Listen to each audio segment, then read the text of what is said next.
오늘 저는 여러분들과 같이 죄를 씻는 셈이라 하는 제목을 가지고 은혜를 나누겠습니다.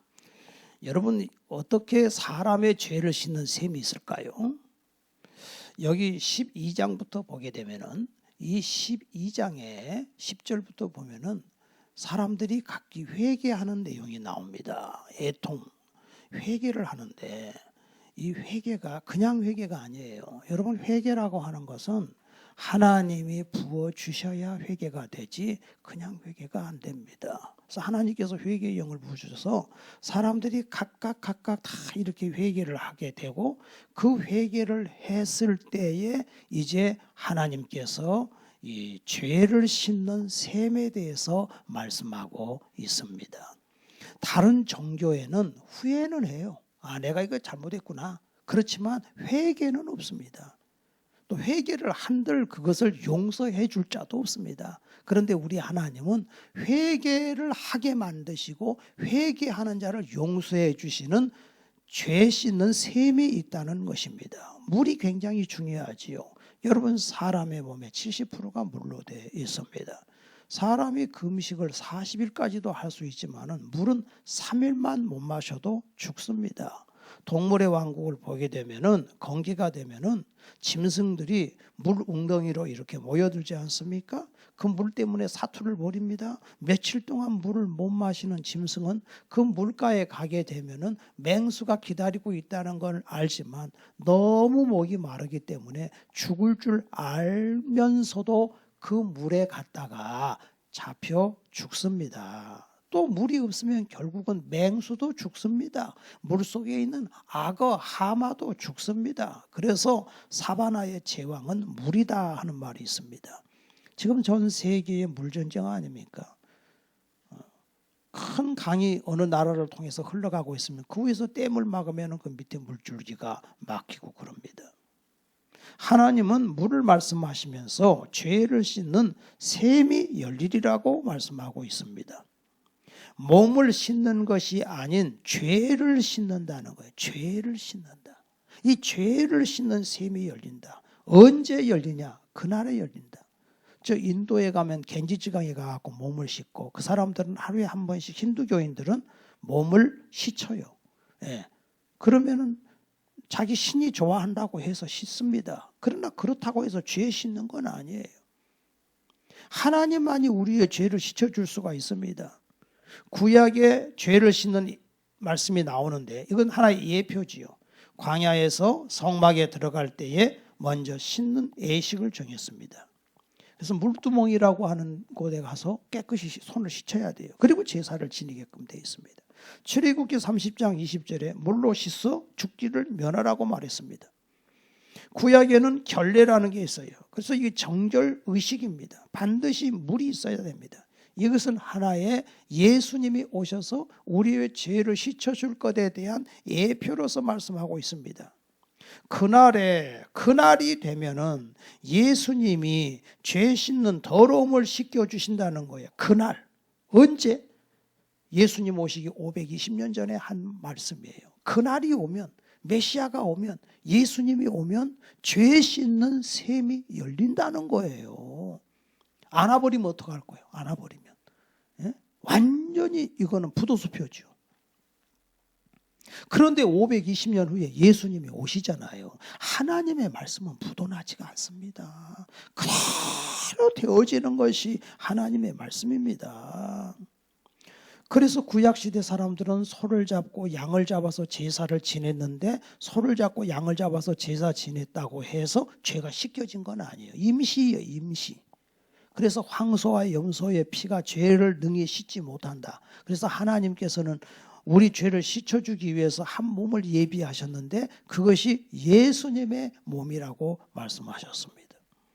태초에 말씀이 계시니라. 이 말씀이 하나님과 함께 계셨는데 이 말씀이 곧 하나님이라. 말씀이 육신이 되어 우리 가운데 와서 그 모습을 보니 은혜와 진리가 충만하더라.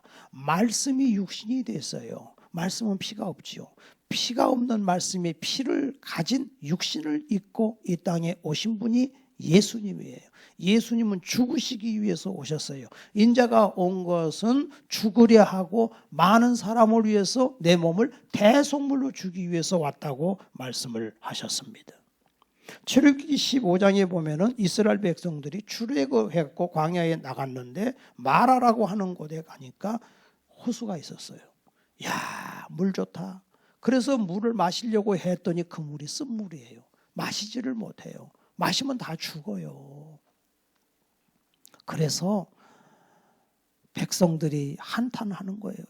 모세가 하나님께 기도할 때 하나님이 가르쳐 주신 거예요. 나뭇가지를 던져라. 그래서 나뭇가지를 꺾어서 그곳에 던졌더니 쓴물이 단물이 돼서 사람과 가축들이 다 200만 명이 마셨습니다. 마라의 쓴물을 달게 하신 분, 바로 이 나뭇가지는 십자가를 상징하는 거예요. 예. 그러니까 써서 우리가 마시는 물은 이 세상에 이 물을 마시면 다 죽는 거예요. 근데 예수님의 보혈의 샘물을 마시면 산다는, 샘물과 같은 보혈은 임마누엘 피로다. 예수의 피로 우리를 씻겨주시는 거예요. 나만 장군이요, 이스라엘 나라에 갔더니 문둥병 환자인데 저 요단강에 가서 7번 몸을 씻어서 깨끗하게 하라 그랬죠. 예, 그 요단강이 뭡니까? 그게 바로 예수님의 피예요. 거기 가서 7번, 완전수지 7번 들어갔다 나오니까 몸이 깨끗해졌어. 문둥병은 뭐예요? 죄를 상징하는 거예요. 죄가 문둥병이에요. 그 죄가 깨끗하게 씻김을 받았어요. 요단강은 예수의 피로. 그래서 이제 그 날이 올 거다. 우리의 소원은 뭡니까? 우리의 소원은 통일, 그렇죠. 통일 갖고 될 문제가 아니에요. 응? 지금 진짜 소원은 예수님이 오시는 날이에요. 근데 그 예수님이 부도내지 않고 오셨단 말이에요. 요한복음 4장에 보니까 예수님께서 저 갈릴리와 예루살렘 사이를 지나가셔 사마리아 성에 가서 우물가에 앉아 계시는데 여인이 물 길러 왔잖아요. 그래서 예수님이 그 여인에게 나에게 물을 좀 달라. 그러니까 당신은 유대인으로서 이방인 사마리아인 여자 나에게 물을 달라고 하십니까? 이것은 유대인들은 사마리아 사람하고 상종을 하지 않기 때문에 그래요. 그래서 예수님께서 내가 물 달라고 하는 자가 누구인 줄 알았다면 너는 나에게 생수를 구했을 것이다. 네가 주는 물을 마시는 자는 다시 목마르거니와 내가 주는 물을 마시는 자는 영원히 목마르지 아니하리라.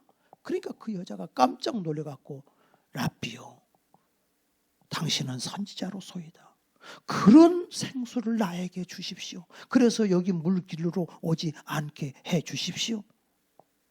그래서 예수님께서 그럼 네 남편을 데려와라. 없습니다.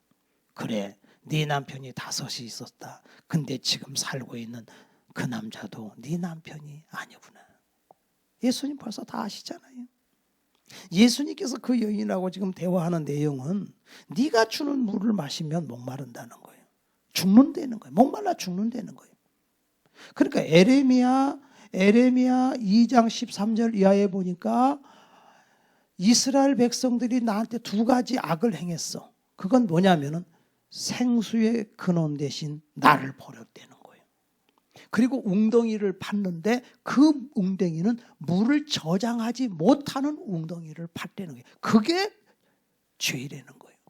생수의 근원 되신 분은 하나님이신데 그 하나님을 버렸고 웅덩이를 팠는데 물을 저장하지 못하는 웅덩이라는 거예요.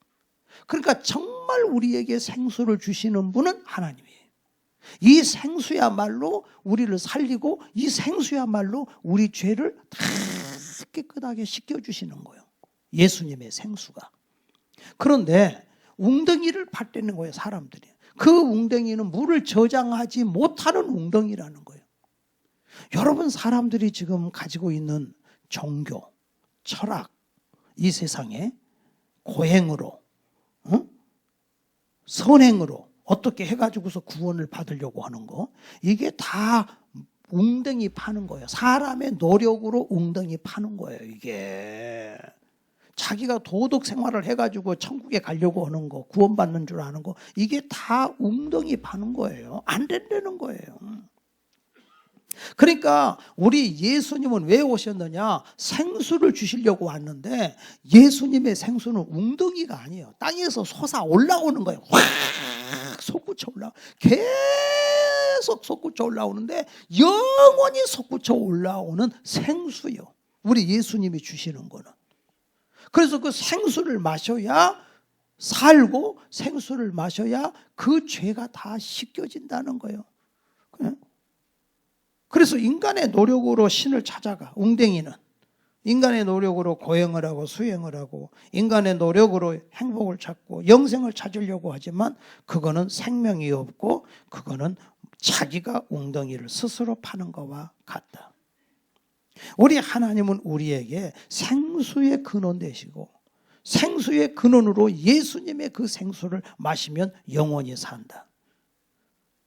그래서 요한계시록 7장 17절에도 보좌 가운데 계신 어린 양이 그들의 목자가 되사 생명수 샘으로 인도하시고 그랬어요.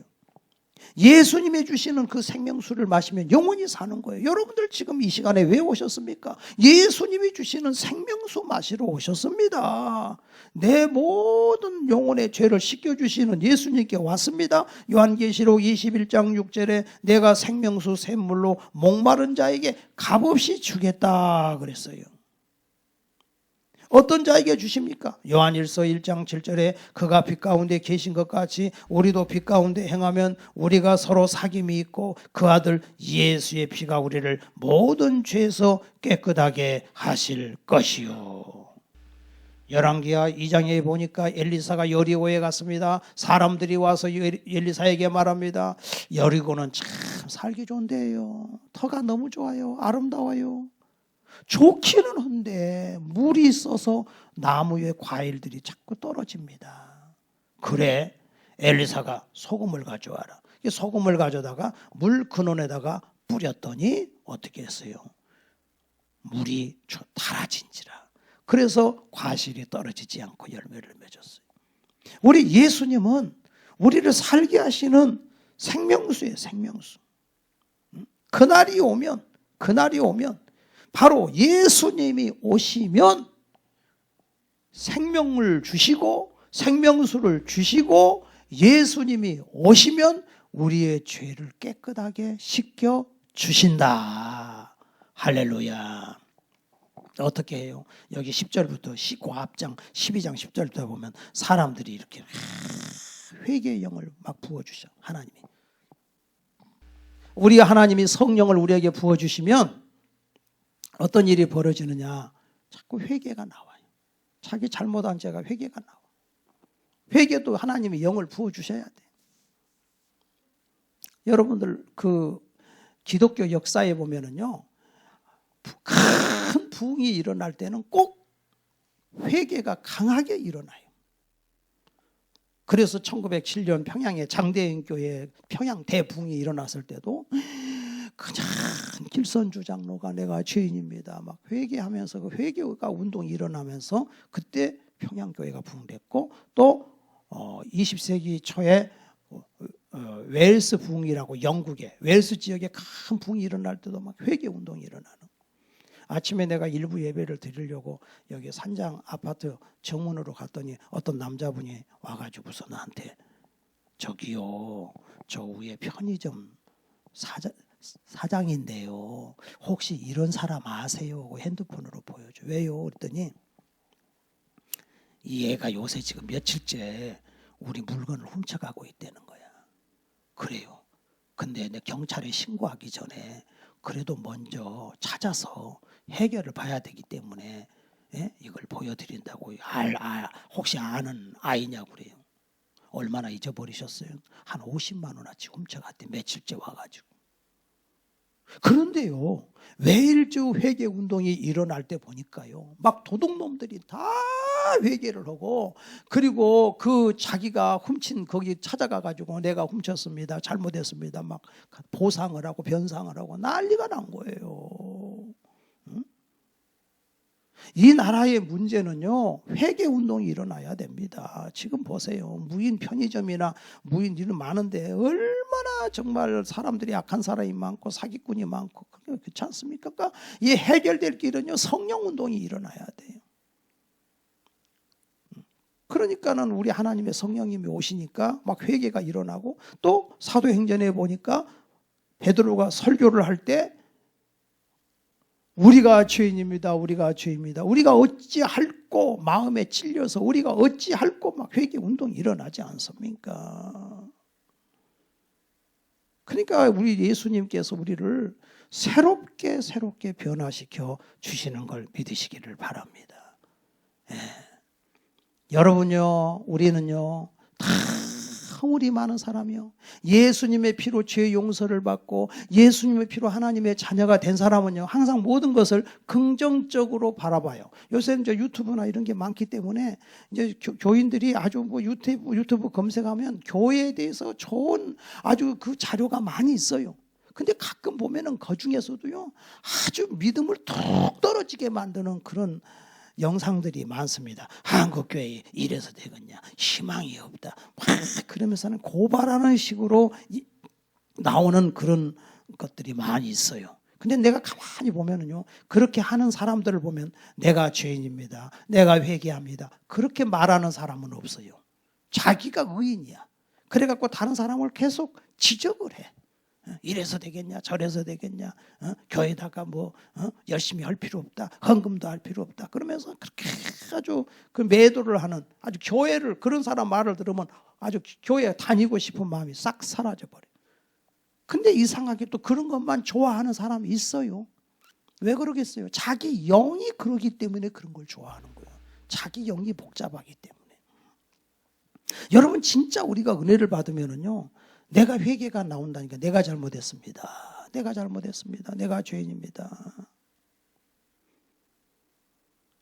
우리 사람이 계속 자라가잖아요. 예수 믿고 구원받아 하나님의 자녀가 됐고 죄의 씻음을 받고 우리가 하나님의 자녀가 됐지만요, 그래도 인간은요, 실수가 많아요. 사람이 말에 실수가 없으면 그것도 온전한 자라 그랬는데, 인간은 실수. 사도 바울도 보니까 저기 바나바하고 사도행전 15장에 막 싸웠대. 되게 싸웠대.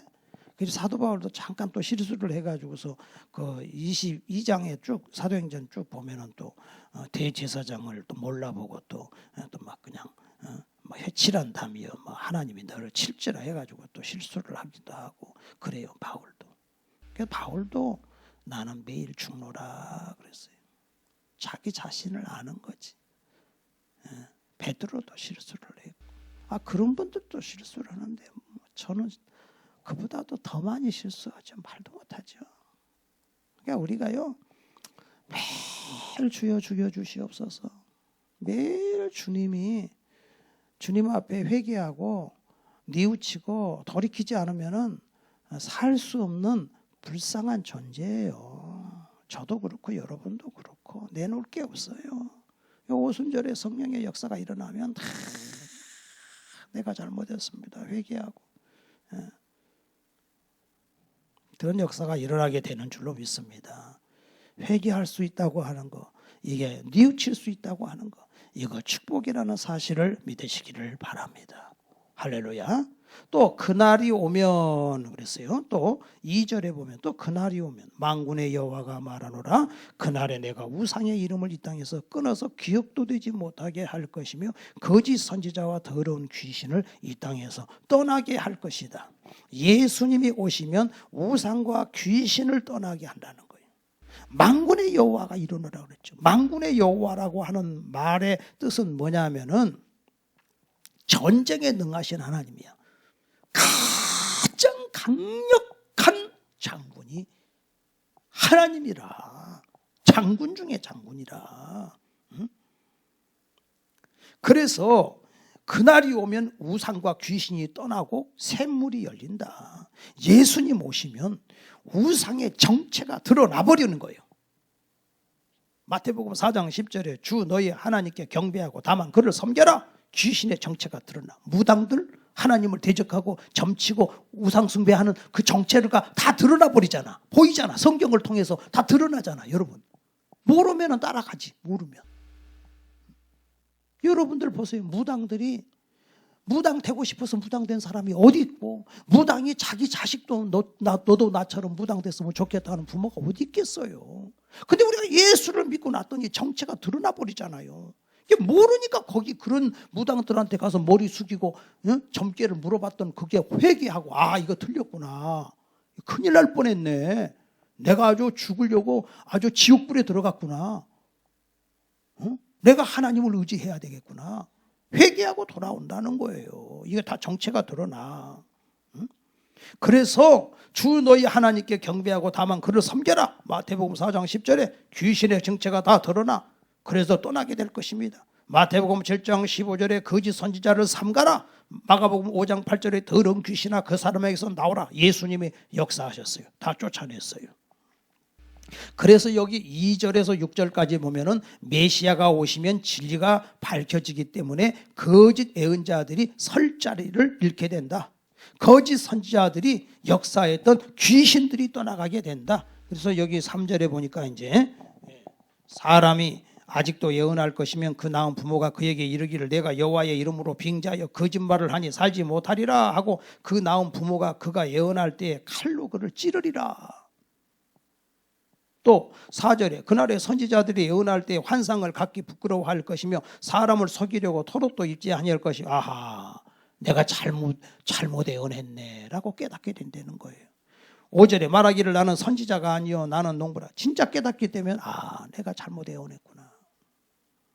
6절에 어떤 사람이 그에게 묻기를 내 두 팔 사이에 있는 상처는 어찌 됨이냐 하면 대답하기를 이는 나의 친구 집에서 받은 상처라.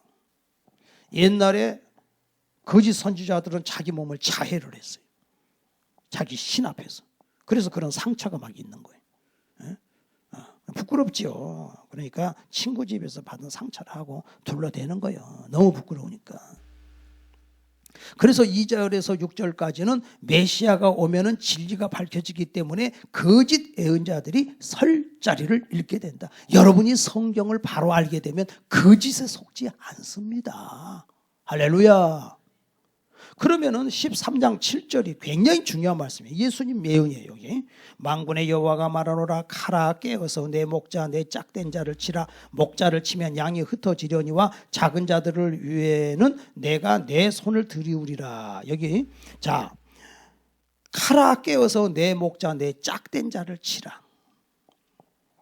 칼아 깨어서 죽여라는 거예요. 마가복음 14장 27절에 이 말씀이 예수께서 제자들에게 이르시되 너희가 나를 위하여 나를 버릴 것이다. 이는 기록된 바 내가 목자를 치리니 양들이 흩어지리라 하였느니라. 예수님이 이 말씀을 마가복음에 인용하셨어요. 그러면 목자를 친 칼이 무엇이냐? 칼은 세 가지가 있어요. 잘 들어보세요. 칼의 목적은 사람을 징계하는 것이 아니고 죽이는 데 목적이 있어요. 칼이. 전쟁할 때 칼이 그러잖아요. 네. 여기 지금 예수님에 대한 말씀인데 성경은 세 종류의 칼이 나오는데 첫째는 국가 통치자들이 가진 칼입니다. 이걸 가리켜 속검이라 그래요. 자, 로마서 13장 4절에 이런 말씀이 있어요.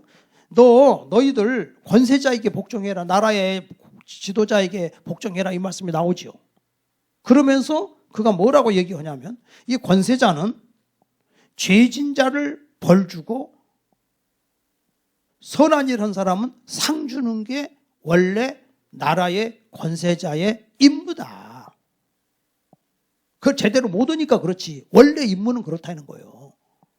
그리고 이 권세자가 어떤 일을 하냐면 로마서 13장 4절에 그가 공연히 칼을 가지지 아니하였으니 곧 하나님의 사자가 되어 악을 행하는 자에게 진노하심을 위하여 보응하시는 자니라.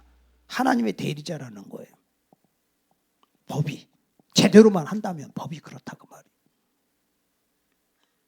무릇 사람의 피를 흘리면 사람이 그 피를 흘릴 것이니 이는 하나님이 자기 형상대로 사람을 지었습니다.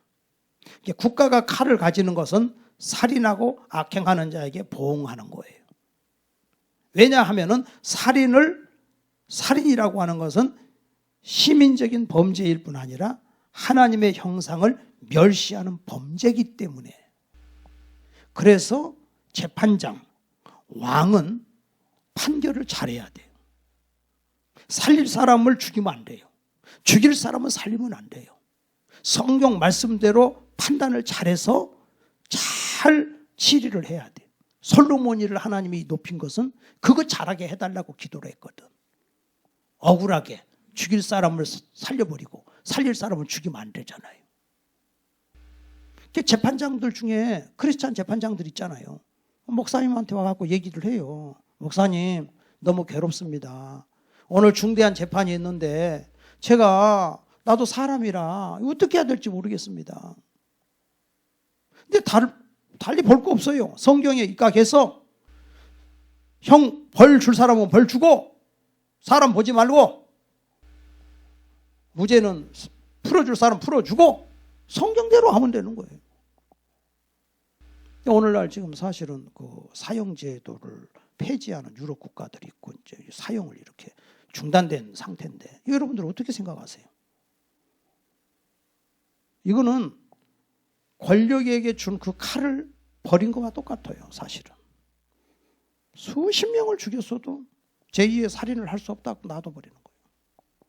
그래가지고서 이제 막 그런 살해범들이 막 50배가 늘어버린 거예요. 이 칼이라고 하는 거는 국가의 이제 지도자에게 준 칼은 그거 잘 하라고 이제 사실은 준 거예요. 잘. 두 번째는 영검이 있어요. 영검. 이게 뭐냐면은 속검에서 이제 영검. 이거는 성령의 칼입니다. 이 영검은 하나님의 말씀이에요. 성도가 가진 칼이에요. 에베소 6장에 보면은 우리에게 전신갑주 입으라 그랬죠. 구원의 투구를 써라. 의의 흉배를 붙여라. 진리의 허리띠를 띄어라. 복음의 신발을 신어라. 믿음의 방패를 들어라. 그렇게 한 다음에 하나님이 우리에게 하신 말씀은 이게 다 방어무기거든요. 공격무기를 가지는데 성령의 검을 가져라 그랬어요. 이 성령의 검을 가지고 악한 자의 화전을 도말하라는 거예요. 싸우라는 거예요. 이 성령의 검으로. 영검이에요 이게. 하나님이 여러분들에게 영검을 다 주셨어요. 할렐루야. 제가 오늘 지금 보혈 얘기하는데 이 영검, 이 악한 마귀 이것들 귀신들을 쫓아내려면 이 보혈 찬송 많이 불러요. 샘물과 같은 보혈은 임마누엘 피로다. 정결하게 하는 셈이 주의 피로 이룬 샘물. 이 모든 게 예수의 보혈의 찬송을 부르고 무장을 해가지고서 나가는 거예요. 여호사밧이 4개의 연합 군대가 쳐들어왔는데 앞에다가 성가대 세워가지고 진격하잖아요. 뭔 전쟁이 그래요? 성가대가 앞에가 방패를 들은 군대가 가야 되는데 맨 앞에 성가대가 가운을 입고 앞에서 찬송하고 나간다. 근데 하나님이 그 3개 연합국을 혼미하게 만들어서 자기들끼리 싸우게 해버리는 거예요. 영적 전쟁이라는 걸 여호사밧 왕은 안 거예요. 그러니까 여러분이 이 전쟁에서, 이 세상은 전쟁터예요. 이 전쟁터에서 이기려면 우리가 매일 찬송을 해야 돼요. 여러분 가정에서 이 보혈 찬송이 한 20분씩만 불러봐요. 악한 영의 귀신들이 틈을 탈 수가 없어요. 이 보혈로 죄를 씻잖아요. 예수 보혈로. 지금 여기서 지금 말씀하신 건 예수 보혈이잖아. 예수 보혈의 피로 우리 죄가 씻겨졌어. 예수 보혈로 이 악한 마귀, 이 귀신들을 다 멸한다고 나와 있지 않습니까? 그러니까 이 영검, 이게 성령의 칼인데, 이건 사도행전 2장에도 보니까 이 하나님의 말씀을 전할 때 베드로가 설교를 하니까 3,000명, 5,000명씩 가슴에 찔려져요. 성령의 말씀이 꽉 찔리는 거예요. 그래가지고 그들이 회개를 하는 거예요. 사도행전 4장 12절에 보니까 하나님의 말씀은 살았고 운동력이 있어서 홍과 영과 관절과 골수를 찔러 쪼개며 사람의 생각과 뜻을 감찰한다 그랬어요. 여러분들이 지금 이렇게 교회에 오실 때에 항상 그런 자세를 가지고 오시기를 바랍니다. 사모하는 마음으로 오시기를 주의 이름으로 축원합니다. 할렐루야. 예.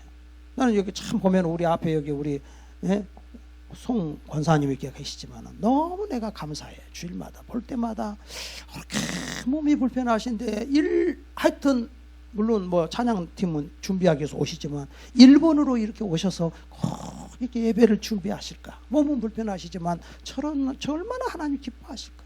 근데 또 언니 또 권사님도 보면은 꼭 주일날 오늘 또 보면은 일찍 그 세 분이 오셔가지고 딱 앉아서 하나님을 기대하면서 이렇게 계시는데, 야, 저렇게 기대하는 자에게 하나님이 복을 주시겠구나. 네.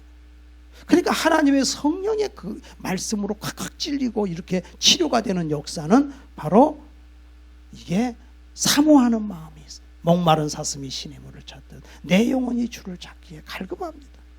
네. 그래서 이게 성령의 검이야. 성령의 검이 콱 찌르는 거예요. 성령의 검. 여러분, 사도 바울이 뭐라 그랬어요? 내가 하나님의 말씀을 전할 때에 너희가 사람의 말로 받지 아니하였도다. 여러분, 사람으로 볼 때는 저는요, 뭘 내놓을 게 있습니까? 아침부터 저녁까지 넘어지고 쓰러지고 정말 실수투성인 인간이고 죄인 괴수. 바울이 내가 죄인 괴수라 그랬는데 정말 죄인 괴수 아닙니까? 늘 회개할 것밖에 없어요. 이게 하나님 앞에 제가 제일 많이 기도하는 게 주여 불쌍히 여겨 주시옵소서. 진짜 하나님이 불쌍히 여겨 주지 않으면 하루도 살 수 없는 죄인 괴수. 또 우리도 다 그런 거 아닙니까? 예수님에게서 자라갈 뿐이에요. 성장하고 있는 거예요, 예수님께. 그런데도 불구하고 이 하나님의 말씀으로 오늘 이 시간에 와서 아버지, 내가 오늘 하나님 말씀을 듣기를 원합니다. 이런 자세로 오니까 이제 성령의 검이 돼서 말씀이 나를 살리게 되는 줄로 믿습니다. 또 이제 세 번째 칼이 있어요. 첫째는 속검, 두 번째는 영검, 세 번째는 하나님이 가진 칼. 이게 뭐냐면 공의의 칼이에요. 공의의 칼. 이 공의의 칼이라고 하는 것은 이제 아주 하나님은 공의의 하나님 아닙니까? 죄를 그냥 두고 볼 수는 없는 거 아닙니까? 그래서 여기 7절 보니까 칼아 깨어서 내 목자 내 짝된 자를 치라. 짝된 자. 하나님과 예수님은 하나요. 아버지와 나는 하나인이라 그랬어요. 하나님이 예수님을 친다는 거예요. 왜? 우리 모든 죄를 예수님이 짊어지시고 공의의 하나님이기 때문에 예수님이 죽으셨어요. 그래서 자기가 자기를 치는 거예요. 예수님은 공의의 칼에 의해서 선한 목자로 죽으셨습니다. 로마서 3장 25절 이 예수를 하나님이 그의 피로 인하여 믿음으로 말미암아 화목제물로 세우셨는데 이는 하나님께서 길이 참으시는 중에 전에 지은 죄를 강가하심이라. 그래서 자기의 의로우심을 나타내려 하심이라. 예수님이 죽으셨어요. 그래서 선한 목자이신 예수님께서 인류의 모든 죄를 짊어지심으로 영원히 우리의 죄를 청산하셨습니다. 그래서 예수님이 그날은 뭐냐? 예수님이 공의의 칼날에 의해서 죽는 날. 그날이 안 왔으면 어떡할 뻔했어요. 우리가 그날이 안 왔으면 여러분 예수 안 믿었으면 어떡할 뻔했어요. 어디서 와서 왜 사는지도 모르고 살다가 그냥 늙어 죽는 거 아닙니까? 여러분이 무신론자 철학자들이 아주 이런 소리를 합니다. 신은 없어야 된대. 신이 있으니까 사람이 억압이 된대. 태초에 말씀이 계시니라, 태초에 하나님이 천지를 창조하시니라, 이런 소리 때문에 인간이 신에게 억압당한대. 그러니까 신이 없어야 된대. 그래야 자유롭게 살다가 죽으면 부자나 가난한 거나 어차피 흙으로 돌아가면 똑같지 않느냐. 죽어버리면 무덤이 크나 적으나. 그러니까는 신이 없어야 된다는 헛소리 하는 거예요. 철학자들이 하는 소리예요. 무신론자들이. 그러면 신이 없으면 행복합니까? 자유가 있습니까? 지금 예수 안 믿는 사람, 무신론자들이 진짜 행복할까요? 자유가 있을까요? 자기를 지으신 아버지도 모르고 천지만물을 창조하신 주인도 모르고 자기가 그게 무실로는 자기가 하나님인 거예요. 사실은 자기를 믿는 거예요. 그게 안 믿는다 그러지만 그게 바로 사탄에게 속는 거예요. 칼로 죽임을 당한 분은 예수님이에요. 그래서 우리 예수님께서 작은 자들, 제자들은 약하기 때문에 다 이렇게 이제 예수님 죽으실 때 피하게 해주셨어요. 우리 사랑하는 성도들이 야고보서 5장에 있는 말씀처럼 서로 죄를 고하여 병 낫기를 위하여 기도하라 그랬죠. 그 말이 뭡니까? 우리가 모이면 나 잘났다고 자랑할 것이 아니라 나는 실수가 많습니다. 한 주간 살면서 목장을 하면서도 나는 이렇게 부족했어요. 좀 약한 것을 자랑을 해야 돼. 사도 바울이 나는 약한 것을 자랑하노라. 약한 것을 숨기고 잘난 것만 자랑하면 안 돼. 항상 나는 허물이 많습니다. 왜 하나님이 우리를 실수하게 놔두시는지 아세요? 바울을 실수하게 놔두고 왜 나를 실수하게 놔두십니까? 맨날 실수하잖아. 내 평생 살아온 길 뒤를 돌아보니 걸음마다 자욱마다 다 죄뿐입니다. 다 죄뿐이야. 쓰리고 아픈 마음 가눌 길 없어서 골고다 언덕길을 지금 찾아옵니다.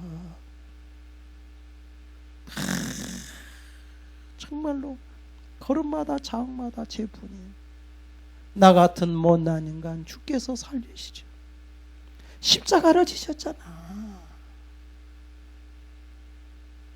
그러니까 우리가 예수 믿으면 그렇게 눈물이 많아져요. 눈물이 많아져요. 다 죄야, 다 죄. 은혜 받았다 그러면, 내가 성령 받았다 그러면 어머, 복권이 당첨됐어. 몇십억짜리.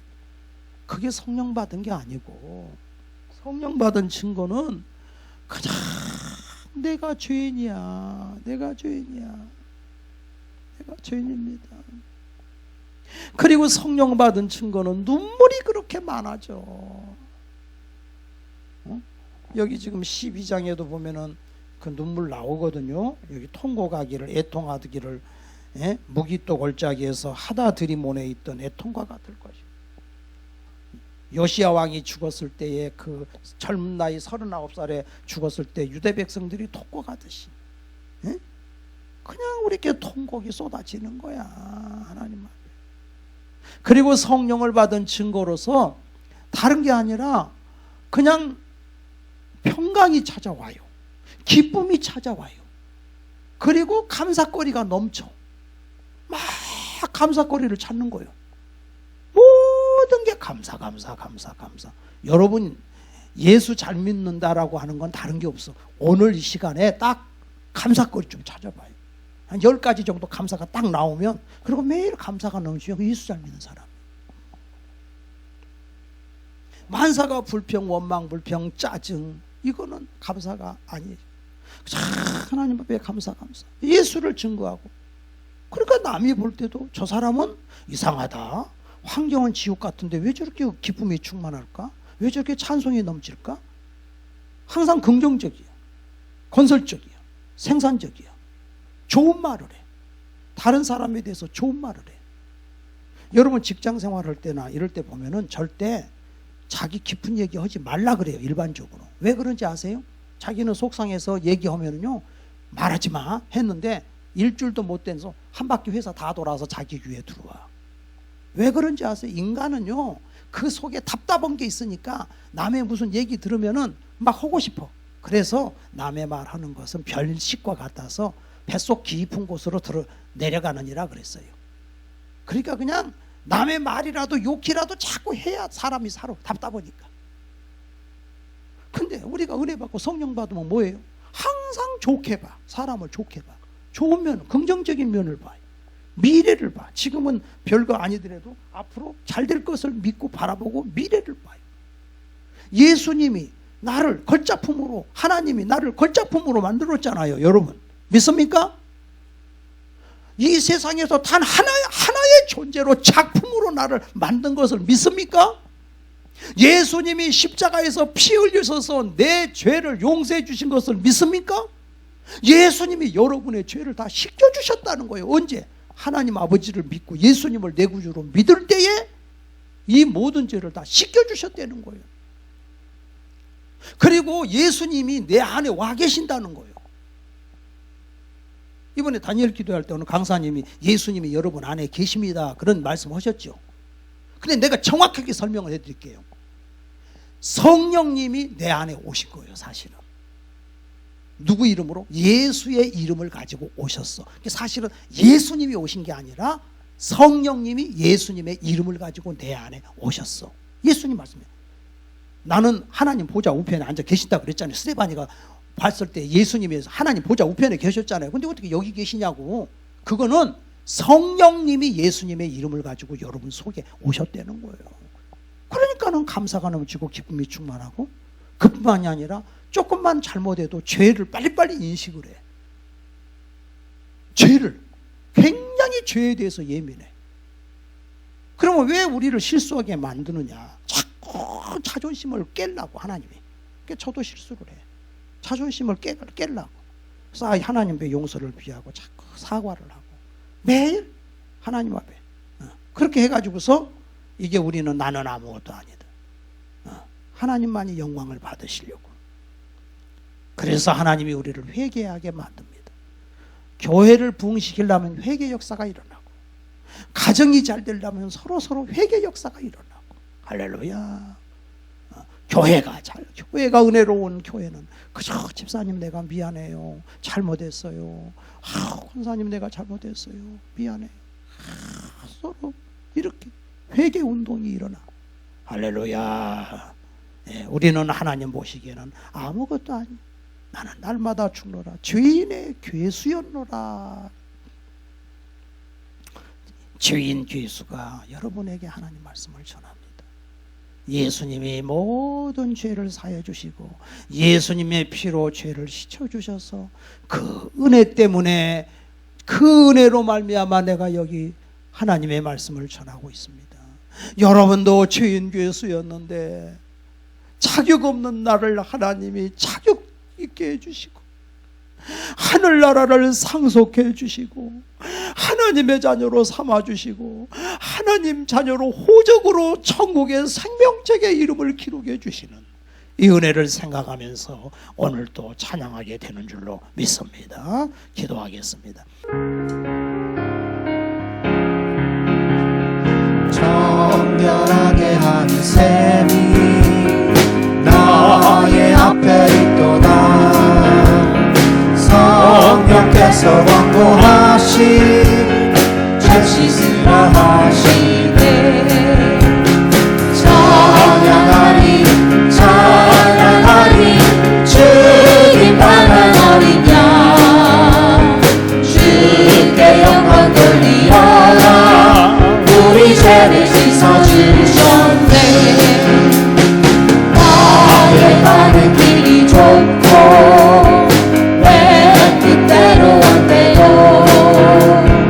모든 욕심 다 버리고 주만 따라가겠네. 찬양하리 찬양하리 주님 강한 어린 양, 주께 영광 돌리어라. 우리 죄를 씻어주셨네. 나의 마음 대가 위에 불길같이 타올라. 영원토록 찬양하며 주께 영광 돌리네. 찬양하리 찬양하리 주님 강한 어린 양, 주께 영광 돌리어라. 우리 죄를 씻어주셨네. 없는 주의 은혜 나를 영접하셨네. 우리가 지은 모든 죄와 법을 용서하셨네. 찬양하리 찬양하리 주님 강한 어린 양 주께 영광 돌리어라 우리 죄를 씻어주셨네. 성부 하나님께 영광 성자 예수께 영광 성령님께 또한 영광 모두 들려드리세.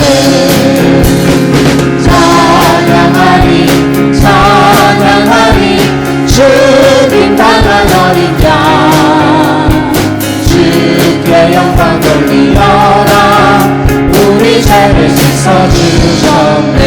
하나님 아버지, 사랑하는 성도들 오늘 이렇게 사랑해 주시고 불러주시고 하나님 자녀 삼아 주셨으니 감사를 드립니다.